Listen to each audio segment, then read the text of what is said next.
Hi guys, welcome back to another video. Peter Kennedy, Kennedy's Garage, Portlaw. Right, what are we at today? Show you what our customer's complaint is.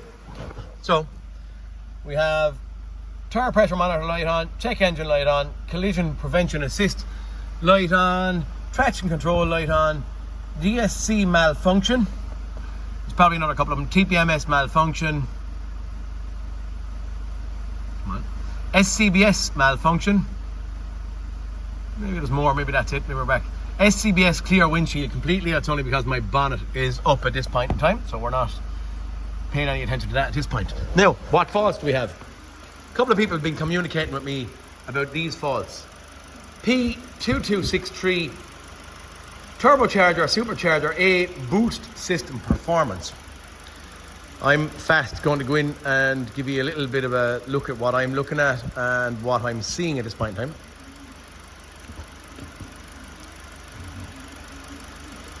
I want to find pressure, PRESS, brake booster pressure, show selected. If any of you are watching my videos or following me at all, I have also got videos on vacuum pump diagnosis on these things via scan tool. And via the scan tool, I'm going to use that PID, live data PID, to prove what's good, bad, right or wrong. I've often said that within 30 seconds from cold start, press the brake pedal a few times, should see atmospheric pressure in here in that brake booster pressure sensor. Once you start the car, atmospheric pressure would be drawn down the way, i.e. like a hoover.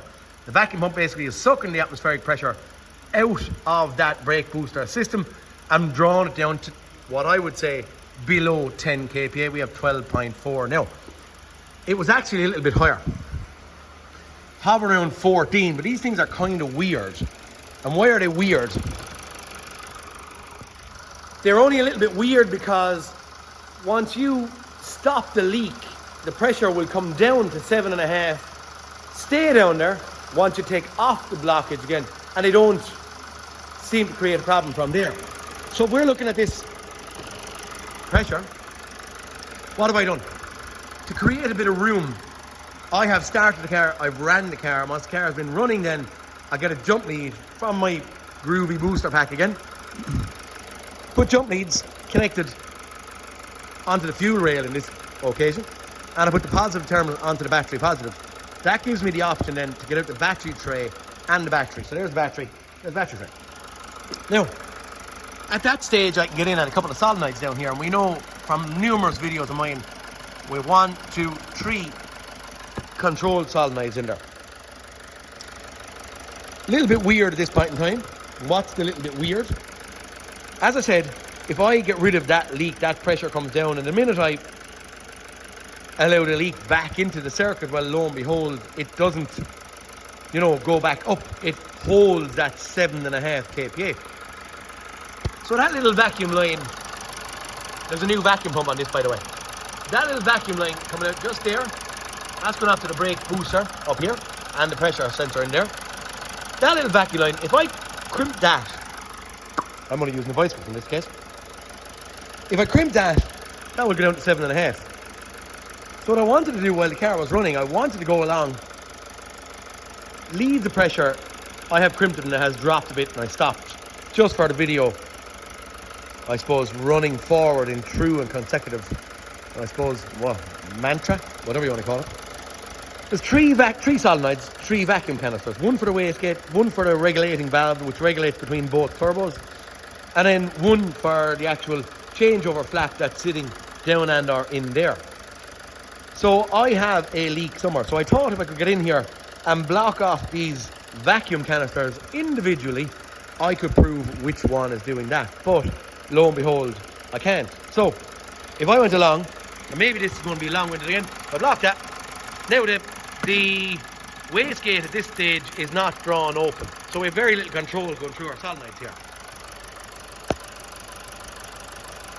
Numbers don't change. Right, back on. Don't squeeze them rubber hoses too tight. After a little changeover flap, numbers don't change. Alright. And then if I get down onto the more awkward one, which is a regulating valve down here. Need a little bit, my voice was a little bit tighter, one more. Can you see where I'm actually putting it onto? Quite possibly not, hard for me to see. Lock that one, and lo and behold, it stays the same. Okay, take it off. Our voice grips. Pull that off. The vacuum line from here down runs along by the EGR cooler and comes out here, that small pipe here. Okay, you can see the two of them coming out from the engine side. One is a vent just going to our airbox for the control solids, and the other one is a vacuum pipe. But look, if I go along, squeeze that a bit, and if I clamp that one, boom, my numbers are going down. So we have air, atmospheric pressure, or some bit of an air leak somewhere into this system around, but it's not at either of the vacuum canisters. It's either going to be, it's not between here and my vice grips, it's between my vice grips and the 3 vacuum canisters. Could it be one of those control solids? Have seen videos and stuff that I have had them, or put up videos that they have failed. But on this occasion, I don't really think it is one of those, because if I have vacuum coming down, one of the control solenoids open, which I do see these things to fail, one of the control solenoids open, I would have been hoping that over a period of time, the vacuum would come down into those couple of pipes. There's a canister on the back of the block, a diaphragm, whatever you want to call it, that fills with a vacuum. I have just put my hand down to see if the pipe is on it, and that is on it. Actually, I should have probably crimped it. I might allow a vacuum or leave air into this thing again and just see, can I recreate this? But I don't believe anyway it's the vacuum canister on the back of the block. Okay, hunt goes on. Going to be fast, simple, easy. Hopefully I'm going to help out some of you in your diagnosis of this P2263. Okay, here's another interesting concept. I've taken off my vice grips and I wanted that vacuum to dissipate. I wanted it to go high again, okay? So I've just pulled off my pipe off my vacuum canister totally, but once I get rid of this, or block this leak as I did with the vice grip there, what happens is the vacuum pump has the ability to pull a vacuum in the brake servo system, brake booster pressure sensor, and then a one-way valve on that somewhere, which I don't know where it is. One-way valve on that somewhere keeps or contains that vacuum. Okay, so maybe on these things you can't use that as a good test, because our brake booster pressure sensor is on the brake side of the vacuum pump rather than the control side of the vacuum pump. Okay, we haven't gone back up a bit because I pressed the brake a couple of times.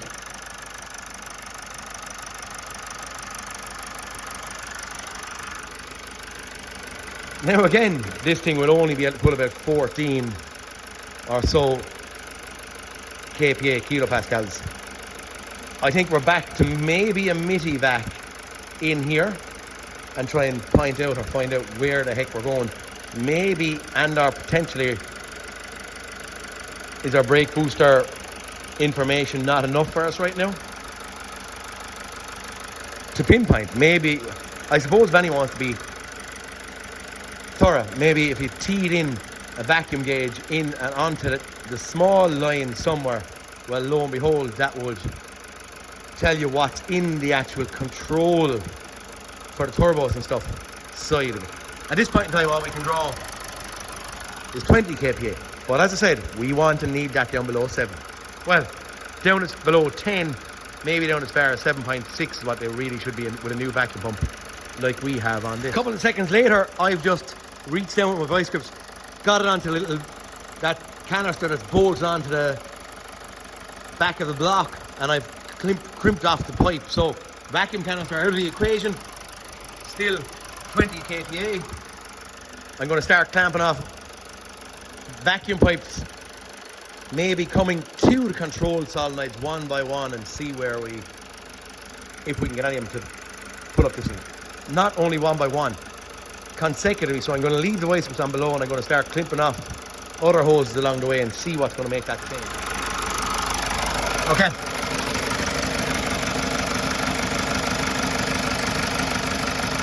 If you can see it, can you?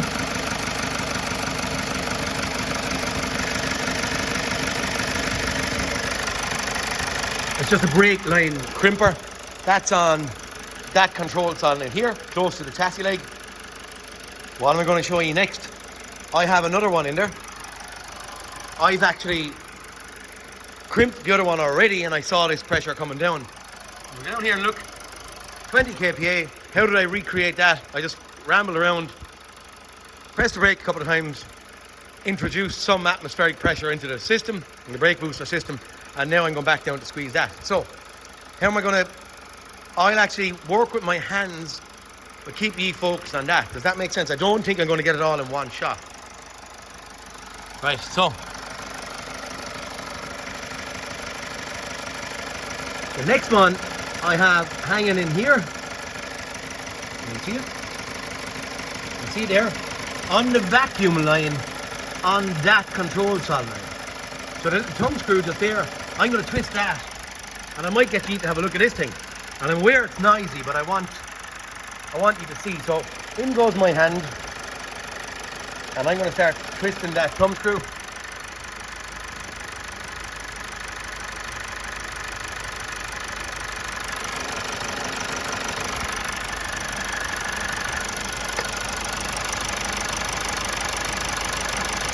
Bada bing, bada boom, bada bee.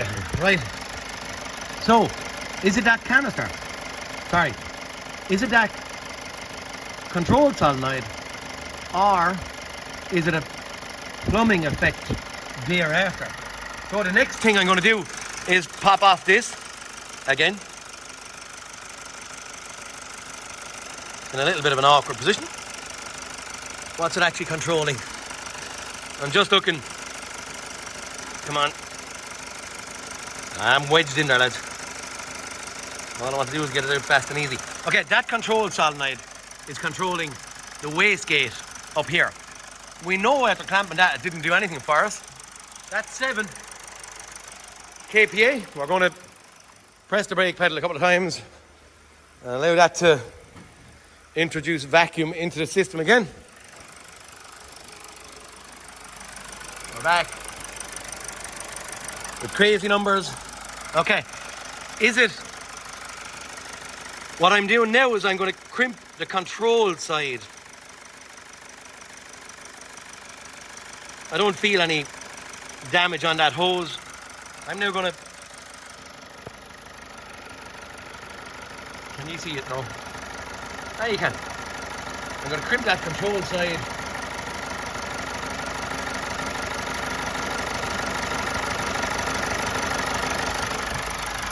Okay, by crimping the control side, there is no change in it.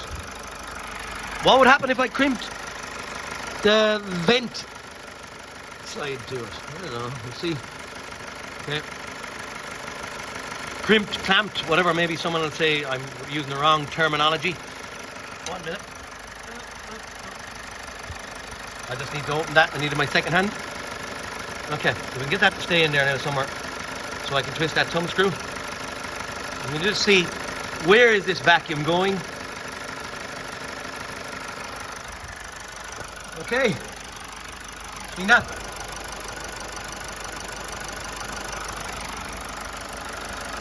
Go all the way back down. That's pretty interesting. So what it's doing is vacuum is coming to it. It's not going through the control solenoid and back out the vacuum canister. It's going in some way, it's getting out the vent hole. So it's getting out into plumbing work that's just coming up and into the airbox. Vent hole is only that. It's only allowing movement of air cleanly, so there's no dirt in it. It's going through an air filter. Blocked vent. Our vacuum is back down. That control solenoid is gone. I put one of these on a car last week. I went to order one. Spurious or aftermarket, and lo and behold, they said there was a back order or delay on them. So I may not have one there to stick into it straight away. But anyway, this is what's given us a P2263, that control solenoid.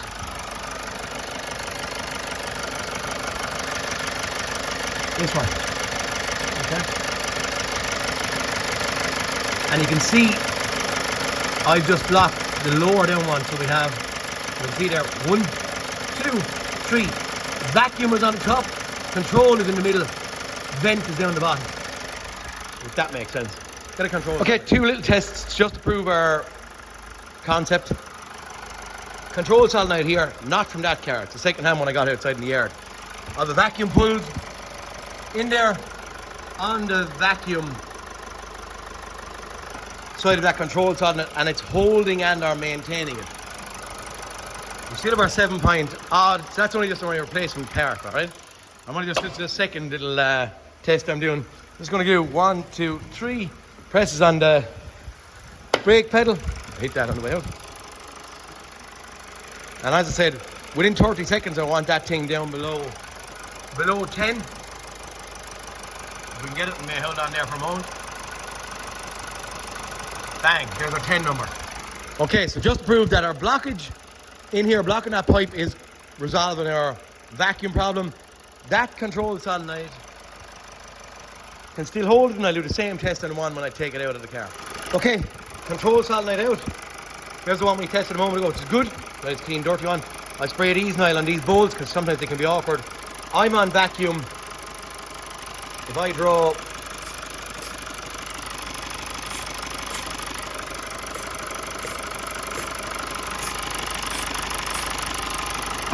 if I just put my voice press on there now, I could make this hold the vacuum, but you know it can. That's my miffy back.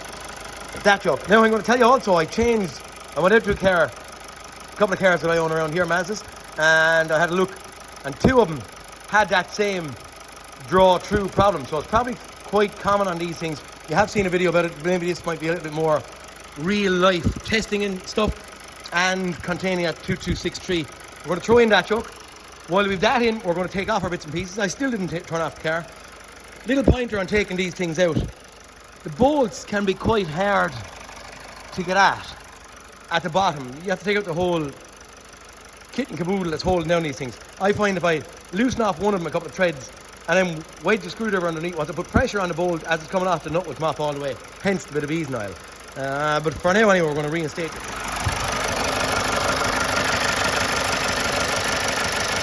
Our little dusty actuator fitted in, plumbed up, and electric connected. I put in the solenoid again, got a little magnet just to pull the actual bolt up through the hole, twisted the solenoid, and then spun a nut onto it, okay? Fairly relatively easy. Once you have a little bit of Easenile and stuff in there, and the nuts will come off fairly handy. What are we going to do? We're looking here. We have our little 7.72. Roll around again. This is all happening now while the car is running. I didn't even turn off the car, so you can see the pace at which it can be done real time, okay? So all the plumbing work back intact, all my little pipe blockers back off, my vice grip off.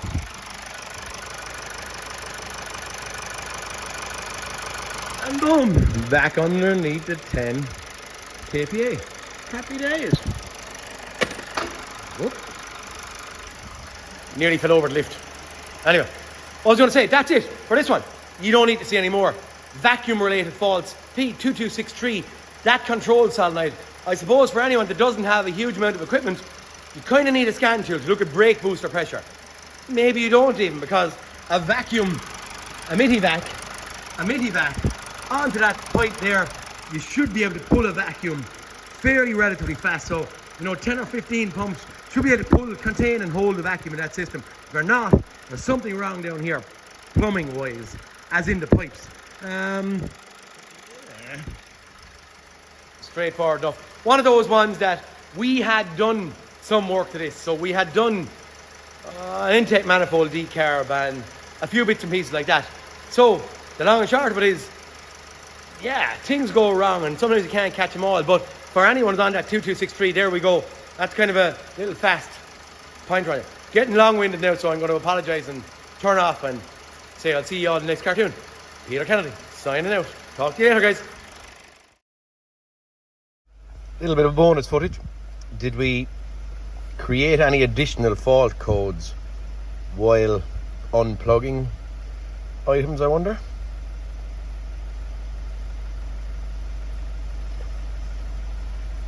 Okay, so they're electronically P004C turbo / supercharger boost control B circuit low. So the car actually recognized that we unplugged that control solenoid, but it couldn't recognize that there was actually a leak in there. It knows if we open circuited it. So if we done a resistance check on that control solenoid now, it's perfect, but only once we unplugged it and the car was running. All right, that's it. I'm going to do my generic 50 or so miles in this thing, clear faults and a couple of resets, and off we go from there.